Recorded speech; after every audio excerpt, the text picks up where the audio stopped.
Alright.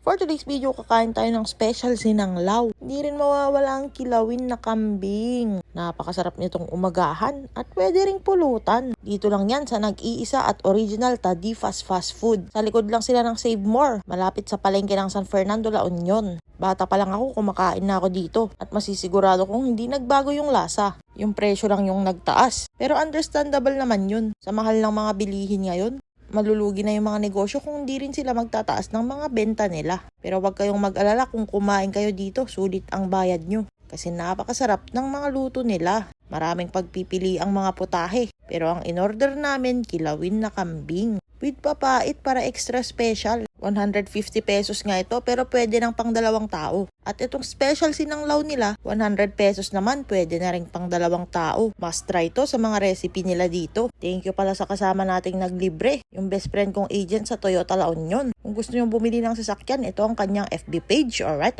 First bite mga kapulutan, yung sinanglaw na may tumbong, na may taba-taba. Itong kilawin na may papait. Boy! The perfect combination. Mga putahing pagmamalaki ko talaga. Bash nyo na lahat-lahat. Takki-takki daw yung papait. Okay lang, masarap yan. Shout out pala kay Jap Pambid. Tropa nating napakagaling mag-basketball. Ayun lang mga kapulutan. Subukan nyo na dito, napakasarap, solid. Alright.